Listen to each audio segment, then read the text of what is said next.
People have been asking me, what are your favorite games, Dusk?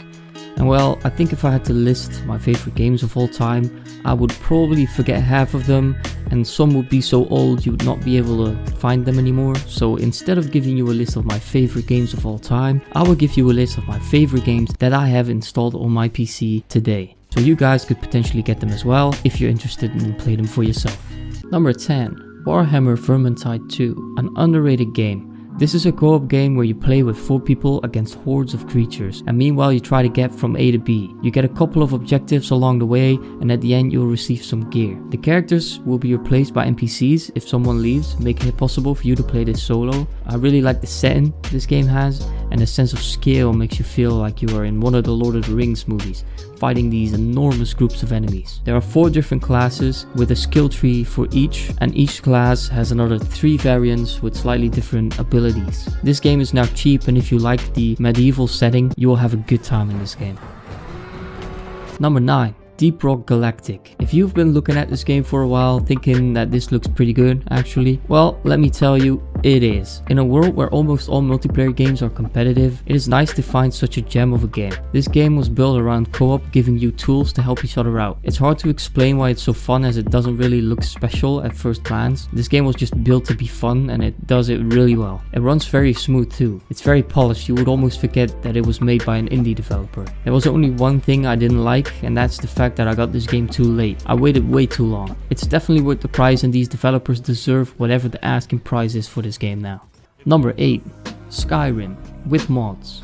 Do I even have to explain this one at this point? Look, if you didn't play Skyrim yet, you probably took an arrow in the knee. Even if you haven't played Skyrim, you'll still know that meme. If that doesn't tell you how famous this game is, then I don't know what will. Skyrim is an open world, go do whatever the hell you want kind of game. There's spells, there's a lot of different melee weapons, archery, there's a stealth mechanic, and of course a dialogue system. The graphics are outdated at this point, and that is where the mods come in. However, I do have to warn people, the mods are amazing, but it makes the game a lot harder to run. So make sure that you can run this game before you jump in, and decide beforehand if you want to run it with mods or not.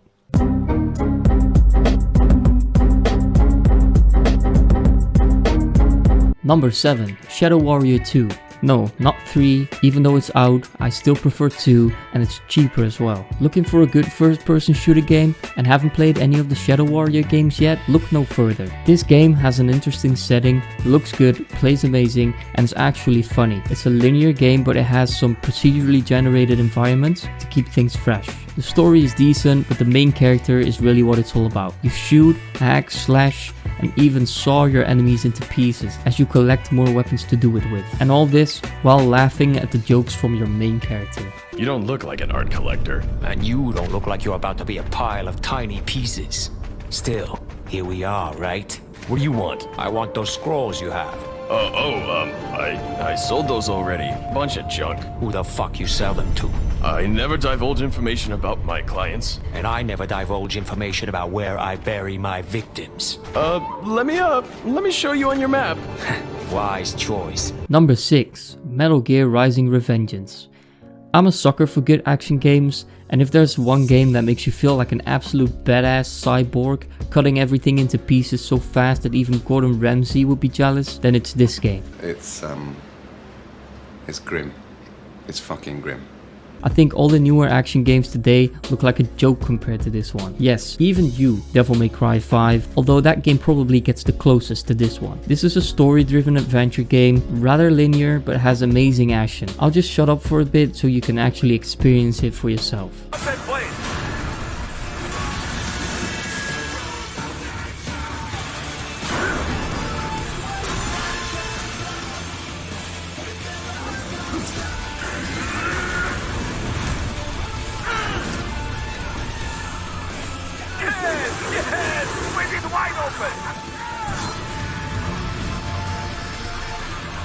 Yeah, I think that little scene has explained this game better than I ever could in that amount of time, so just go get it. It's probably less than $5 at this point.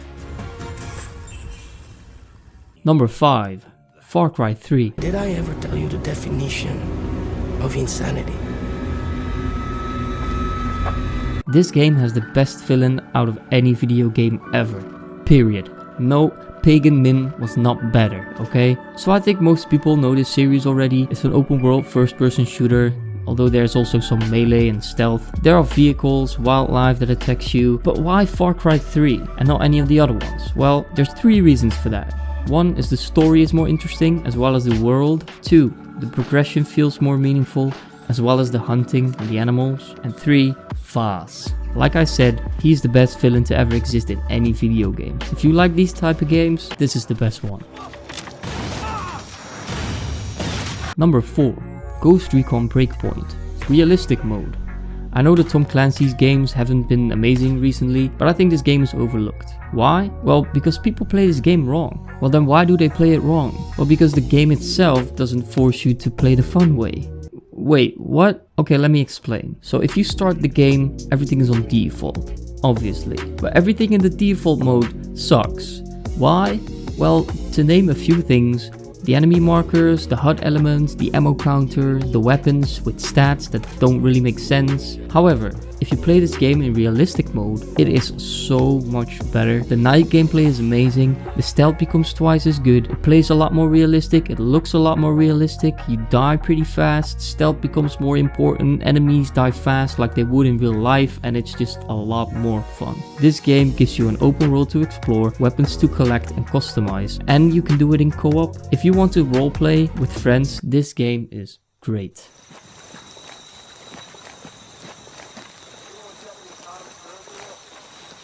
Number 3. Titanfall 2. North Star Client. I have to put this one on here. It's still my favorite first person shooter to this day. The campaign was good, the characters were good, the gameplay was good, everything in this game was just good. But Dusk, you said that you wouldn't put outdated games on this list. Not to say that Titanfall is dead, but isn't the online part of it dead? Well, no, actually. You see, the online part used to be dead, but you can now access custom servers by downloading the North Star client, which is pretty easy to do. So if you're looking for a very good first-person shooter, this one is worth it. Even if you aren't going to play online, even the campaign is worth it. The Titans are extremely well done, and the gameplay is simply top-notch.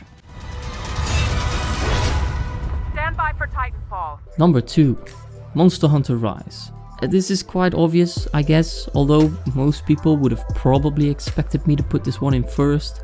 Well, even though I'm not playing it as much anymore since my interest has started dropping, I have put over 800 hours in the game and therefore I have to give it a good position. Even though I would rather play all the other games on the list today, but that's just me burning out on it. This game still holds an amazing amount of value even if you pay full price. I have, of course, made multiple videos about this game, so most people will already know it. But for the new people, I quickly explain what it's about once more. This is a game with a relatively simple gameplay loop. You kill a certain monster, let's say it's a water monster, that's right, monsters have elements. So you kill the water monster and you use his parts to create a water sword. Now with that sword you'll be able to defeat the fire monster and make his armor and weapons, and now you can defeat another monster. There are 14 weapon types, you should look at them more like playstyles, and there are hundreds of weapons, multiple maps, and plenty of monsters to fight. Number 1. Middle-earth Shadow of War. This game was criminally underrated due to the microtransactions, because everyone was talking about that. Hold up, don't click away yet, because I've got some good news. They took away those microtransactions completely. That's correct, this game is now 100% microtransactions free. But for some reason, nobody talked about that when it happened, so the reviews are still looking bad for this reason. The first Middle-earth game that came out, Middle-earth Shadow of Mordor, had a story that was a little bit better, but the Shadow of War does everything else better, and it's definitely worth your money. You can get this game with all its DLCs for like $7. Just buying the game alone will probably be around 5, which is just a simple no-brainer. Go and get it. So Shadow of War takes place in the Lord of the Rings universe, but it's completely separate from that story. In this game you stealth kill your way through orcs, or of course you could just go straight balls to the wall. You can recruit orcs and add them to your army to conquer the world, and there's also a skill tree so you can get more options as you progress. The real gem here is the Nemesis system, which is basically a system that gives NPCs somewhat of a brain. I'm gonna use all the power of my brain. It's almost like they actually remember things that happened in the past. For example, I once cut an orc's limbs off and he came back with prosthetics telling me he'll take my limbs now. this game's great. If you would make a list of your 10 favorite games that you have currently installed, what would it be? Please let us know in the comments. Or if you have a topic that you would like me to discuss, feel free to let me know. And with that said, I hope you've enjoyed the video. Like, subscribe, all that stuff, and I'll catch you guys later.